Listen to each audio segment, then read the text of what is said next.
agradecer a Deus a oportunidade de estar aqui. Pai, obrigado. É uma honra para mim, Pai, o Senhor sabe. É uma honra para mim pregar a Tua palavra. É uma honra para mim falar aos santos que se reúnem neste lugar. É uma honra para mim, Pai, ser boca do Senhor nessa noite. Muito obrigada, Pai, muito obrigada. Privilégio que os anjos gostariam de ter, mas o Senhor conferiu a homens e a mulheres. E cá estou, Pai, usa-me para o louvor da Tua glória. Em nome de Jesus. Amém, amém e amém. Se você concorda comigo, diga amém. Graças a Deus. Então, queridos, quinta-feira eu ministrei 3 horas, sexta-feira eu ministrei 3 horas e hoje eu ministrei 6 horas. Junta tudo dá 12 horas, as últimas 48 horas, 12 horas pregando a palavra de Deus. E sabe como eu estou? Feliz demais por isso. Alegre e animada. E pregaria mais 12 horas se você aguentasse, claro, né? Mas o Senhor mandou uma palavra especial para nós nesta noite. São 3 textos bíblicos que eu quero compartilhar com você. O primeiro está em Salmo 37, a partir do versículo 4, que diz: agrada-te do Senhor, e Ele satisfará os desejos do teu coração. Entrega o teu caminho ao Senhor, confia nele, e o mais Ele fará. Fará sobressair a tua justiça como a luz, e o teu direito como o sol ao meio-dia. Descansa no Senhor e espera nele. Até aí. Descansa no Senhor e espera nele. O outro texto, Isaías 40, por demais conhecido, que diz assim: não sabes, não ouviste que o eterno Deus, a partir do versículo 28, o Senhor, o Criador dos fins da terra, não se cansa, não se fatiga, não se pode esquadrinhar o seu entendimento, faz forte ao cansado, multiplica as forças ao que não tem nenhum vigor. Os jovens se cansam e se fatigam, e os moços de exaustos caem, mas os que esperam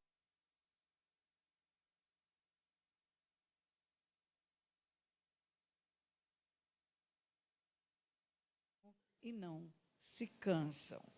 E o terceiro texto está em Isaías ainda, capítulo 64, versículo 4. Porque desde a antiguidade não se ouviu, nem com ouvidos se percebeu, nem com os olhos se viu, Deus além de ti, que trabalha em favor daqueles que nele esperam. O que os 3 textos têm em comum? Fala de esperar no Senhor. Esperar no Senhor para ver a justiça feita, para ver o sonho realizado. Esperar no Senhor para ter forças renovadas, para cumprir propósitos.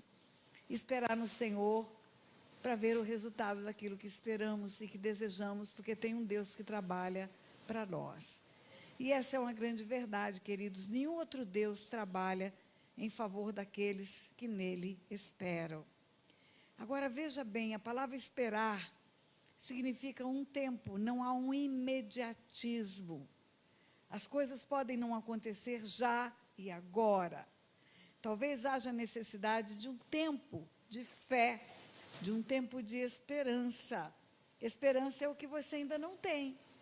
Você espera o que você ainda não tem. Quando falamos que temos esperança, é porque cremos que ainda vai acontecer alguma coisa. Então, os 3 textos nos falam de esperar. Esperar é aguardar. Esperar é gerar no coração alguma coisa que nós queremos e desejamos.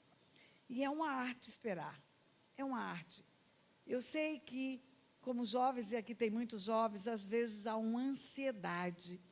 Há uma ansiedade e não conseguem ver o que ainda não aconteceu como algo que já aconteceu no mundo espiritual. As coisas primeiro acontecem no mundo espiritual, depois é chamada à existência, depois são chamadas à existência. Eu quero lembrar para você um episódio bíblico. Davi era um jovenzinho, estava atrás das malhadas, era um menino simples e improvável. Davi tinha tudo para ser colocado como um estereótipo de incapaz para ser um rei em Israel.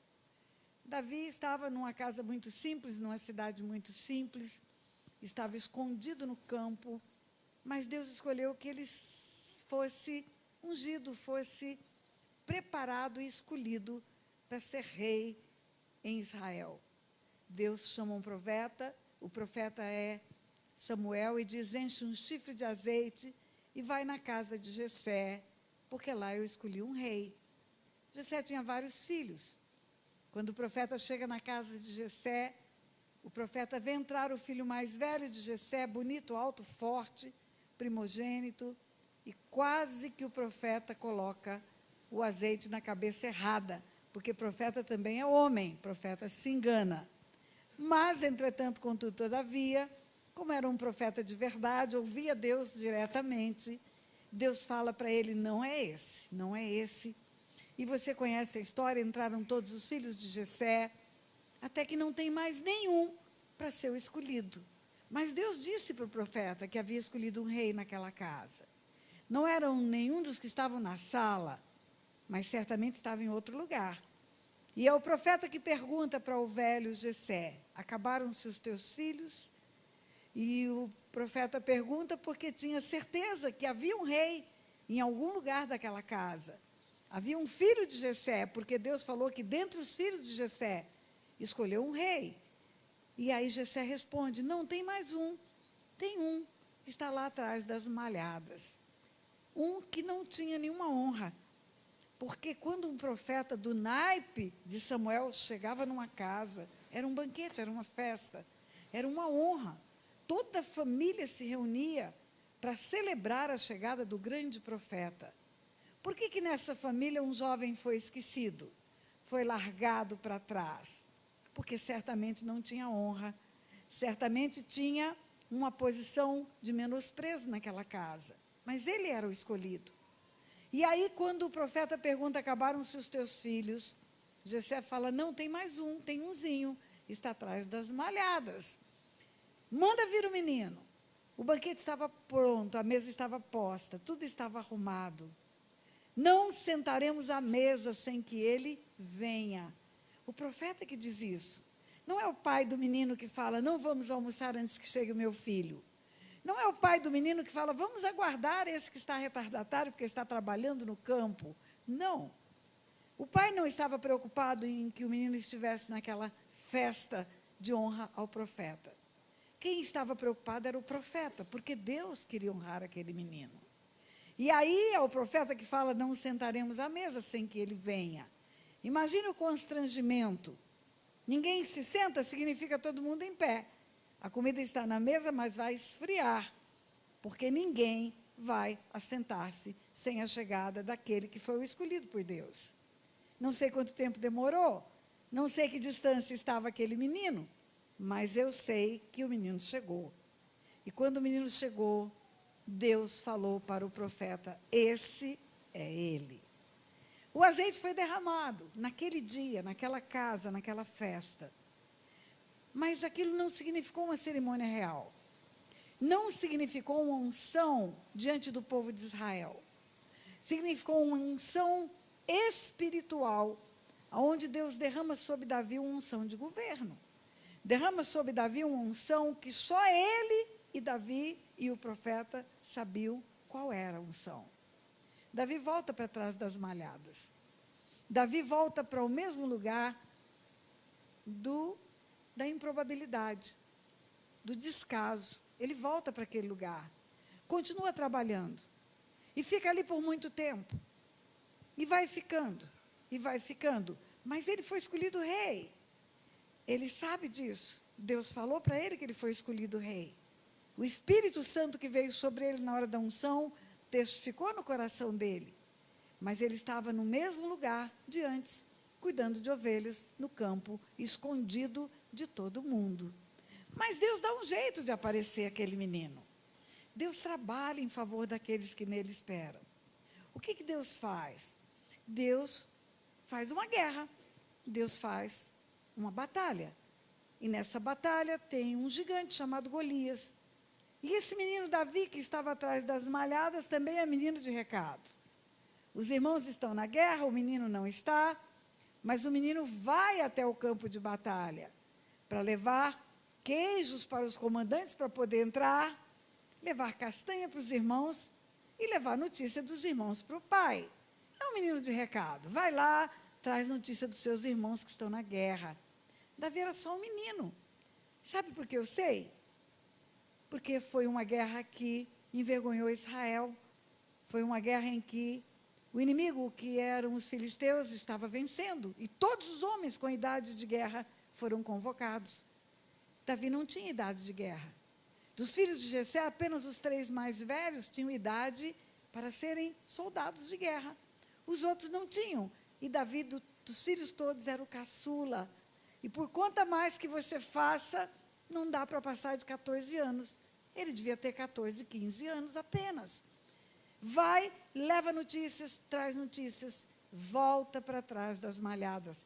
Mas não voltou a mesma pessoa, sabe por quê?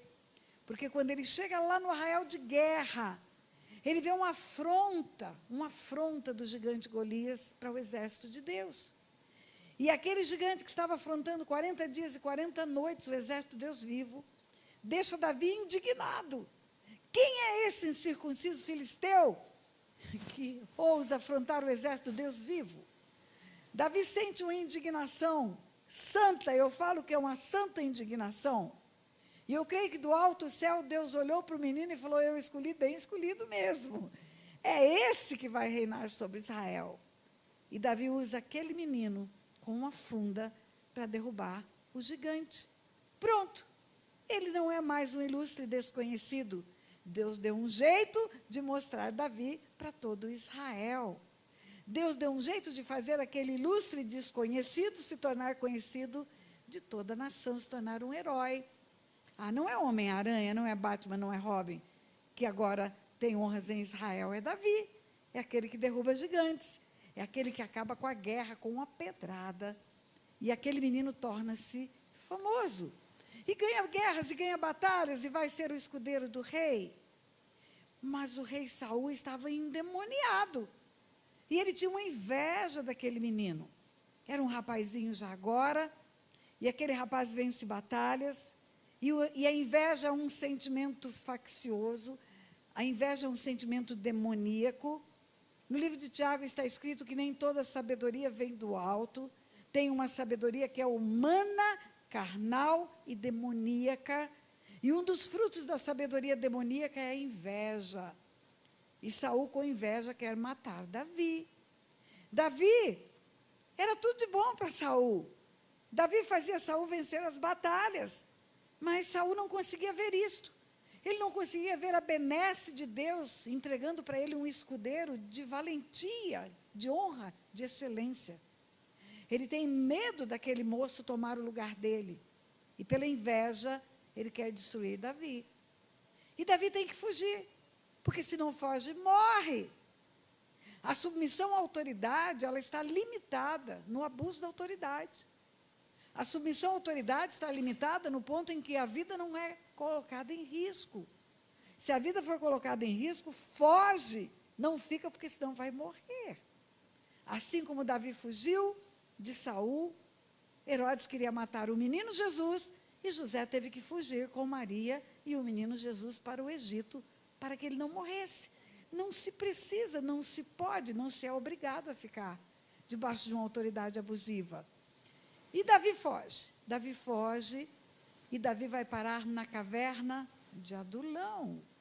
Caverna de Adulão é um lugar de homens endividados, amargurados, e por minha conta eu digo desesperado, porque quem está endividado e amargurado está desesperado também. Davi foge com a roupa do corpo. Fica para trás a esposa, fica para trás o emprego de escudeiro do rei, fica para trás o melhor amigo dele, que era o filho do rei, fica para trás a dignidade, porque ele teve que se fingir de louco para não ser morto no território vizinho. Para ele poder passar incólume, ele teve que fingir de maluco, arranhar a porta, babar. Quando falaram para o rei: Davi está louco. O rei falou: deixa aí, tem louco demais aqui já. Certamente enlouqueceu nas batalhas, guerreou tanto que enlouqueceu, o rei deve ter pensado.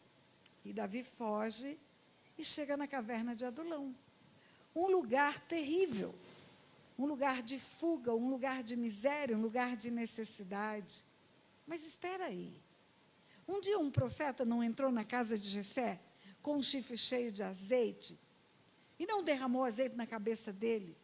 E o Espírito Santo não falou para ele que reinaria sobre Israel? E agora ele está fugitivo, perseguido, envergonhado, humilhado, sem absolutamente nada, nem a família. Esse cara tem que entrar em desespero. Mas ele não entrou. Quando você lê o Salmo 34, Davi escreveu no dia que ele chegou na caverna de Adulão. É o salmo mais cheio de otimismo que tem na Bíblia. É um salmo onde fala, confia no Senhor. É um salmo que fala, os anjos do Senhor acampam ao seu redor daqueles que temem, livre guarda. É um salmo que diz que o Senhor não deixa faltar nada àqueles que estão com Ele. Por que Davi não desesperou? Por que Davi suportou toda a adversidade? Porque ele esperava no Senhor. Porque ele confiava no Deus que um dia mandou um profeta com um chifre de azeite na casa dele. Ele imaginava, se ainda não aconteceu, porque não chegou a hora. Vai acontecer. Vai acontecer. Os que esperam no Senhor não desanimam. Os que esperam no Senhor não desesperam. Os que esperam no Senhor confiam que vai acontecer. A palavra de Deus em Eclesiastes fala que para todo propósito há um tempo e um modo. Há um tempo e um modo. E o coração do sábio discerne o tempo e o modo. E Deus faz maravilhas para cumprir as promessas dele. Ele move os céus. Se ele falou, vai acontecer. Você conhece a minha história? Minha história começa no lixo de Aquidauana. Menina humilhada, envergonhada, abusada sexualmente, família disfuncional, mãe drogada, pai omisso, pai promíscuo. Lá no lixo de Aquidauana, eu não tinha nenhuma perspectiva. Não havia nenhum futuro para aquela menina. Mas Deus tinha um plano. Ele tinha um plano que era maior do que a cidade de Aquidauana. Ele tinha um plano que era infinitamente maior do que qualquer um podia pensar. Nem olhos viram, nem ouvidos ouviram, nem jamais penetrou no coração do homem o que ele tem preparado para aqueles que o amam. E o Senhor me tira do lixo de Aquidauana. O Senhor manda um filho dele, meu esposo, pastor Otto, o homem mais lindo do mundo. O melhor homem do planeta. Ungido de Deus que me encontrou naquela terra lá. E esse homem me fala de Jesus. Esse homem me apresenta Jesus. Me apresenta Jesus e depois me dá o nome dele. E me ganha para Jesus e não é bobo, me ganhou para ele também. E eu falo que se eu sou bonitinha agora, imagine eu com 14 anos. Hoje eu tenho 74, imagine 60 anos atrás, com tudo em cima. Então o Otto me viu e me quis para a esposa. Casou comigo. E eu que passei a minha infância e adolescência escutando que eu não ia dar para nada, que eu não ia conseguir nada, que tudo ia dar errado, que eu era burra, que eu era porca. Eu não era porca, eu catava lixo. Eu não era burra, eu não tinha pai e mãe para me ajudar nas tarefas escolares. Eu não era estabanada, eu derrubava tudo que caía nas mãos. Eu era assustada, eu era traumatizada por tanta humilhação. Não segurava nada, eu tinha mãos frouxas. Mas eu comecei a escutar da boca do Otto. Você é inteligente, você é capaz, você pode. Deus formou você com um propósito, tem algo para a sua vida. E começa a profetizar na minha vida. E vamos para o Rio de Janeiro. Você precisa fazer uma faculdade. Primeiro, me faz estudar. Eu já tinha filhos quando eu fiz o ginásio. O ginásio é o ensino fundamental. Depois eu já tinha o segundo filho quando eu fiz o normal, magistério. Já estava grávida do segundo filho. E um dia ele fala para mim, nós vamos para uma cidade maior. Você precisa estudar. Tem algo para você, você é inteligente. Você é capaz. Mas eu mesmo não via isso, só que Deus usava a boca dele para falar comigo. Fomos para o Rio de Janeiro. Primeiros 3, 4, 5 meses foram terríveis, terríveis. Porque eu saía procurando emprego no Rio de Janeiro e não conseguia nada. Professor em Mato Grosso não tem mérito no Rio de Janeiro. Não vale nada. Mas eu tenho 8 anos de experiência. Aonde? Guia Lopes da Laguna e Poxoréu. Onde que é isso? Não vale para o Rio de Janeiro. Tem um curso superior? Não. Então, não tem emprego. Só a experiência em Poxoréu e Guia Lopes da Laguna não vai abrir porta em nenhuma escola para você. Um dia uma mulher foi sincera, ela disse para mim, só vai dar para ser faxineira da escola. Menosprezo, humilhação, vergonha.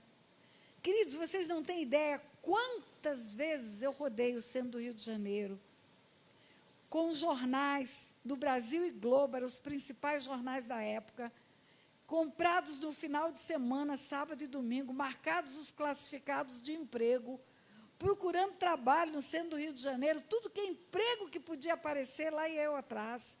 Eu precisava trabalhar, eu precisava ajudar, porque fomos para uma cidade grande, cara, saímos do interior, onde tudo era barato, tudo era fácil, meus empregos ficaram para trás. A minha mãe tinha necessidades, a minha sogra tinha necessidades, meu irmão tinha necessidades, meu pai foi embora, abandonou a família, nós precisávamos de recursos para ajudar essas pessoas que amávamos, e não tinha emprego. Você não tem ideia quantos quilômetros eu andei no centro do Rio de Janeiro com dinheiro para comprar 2 pastéis e um caldo de cana, e andar o dia inteiro procurando trabalho. Batia de porta em porta, batia de porta em porta, era humilhada, era envergonhada, às vezes ficava um dia inteiro sentada numa recepção de uma empresa, para ser atendida no fim do dia, para aquela moça do recrutamento e seleção dizer, você não é qualificada, não tem trabalho para você. Teve um dia eu fiquei muito triste, eu falei, Deus, o que eu vim fazer no Rio de Janeiro? Por que o Senhor me trouxe para cá? O Senhor falou que tinha algo para mim nessa terra, mas tinha. Desanimada, porque não arrumava trabalho, um dia eu abro o Jornal do Brasil, procurando emprego de porta em porta, mas o que tinha lá? O edital do concurso público do Banco Central do Brasil, e era para ensino médio era normal, e normal era magistério, eu tinha magistério, e eu disse, vou fazer esse negócio, e fiz e passei. Aí dentro do Banco Central do Brasil, eu descobri que o melhor emprego era de advogada do banco. O advogado do banco trabalhava 4 horas, levava serviço para casa, e era tudo que eu queria, porque eu já tinha filhos adolescentes. É esse emprego que eu quero, eu vou fazer direito. Aí vai fazer direito tardiamente, vai para uma faculdade já com filhos adolescentes, consegue passar no vestibular de uma universidade pública, nunca estudei em escola particular na minha vida, termina a faculdade de Direito, tem concurso para advogado do Banco Central. Passei. Daqui a pouco, como advogada do Banco Central do Brasil, eu participo de um congresso de bancos, conheço uma juíza nesse congresso, palestrante. Eu falei, gente, que coisa linda que é ser juíza. E fiquei amiga daquela mulher, e aquela mulher um dia me manda um envelope para o Banco Central do Brasil com o edital do concurso público para juiz federal do trabalho, e com uma perguntinha, por que não tentar? E eu falei, peraí, ela está me desafiando para eu fazer concurso público para juíza nessa altura do campeonato? Isso é para gente que acabou de sair da faculdade, quando é novo, tem tempo para estudar, não tem filho, não tem neto, eu já tinha neto. A minha neta Gabriela já tinha nascido, ela já tinha nascido. A minha filha já estava grávida do 2º filho. Eu cheguei em casa, olhei para o meu marido lindo, falei, Otto, olha o desafio que a doutora Conceição me dá, fazer um concurso para juíza. Só perguntou por que não tentar. Ele olhou para mim com a cara mais linda do mundo e falou, e por que não tentar? E eu passei.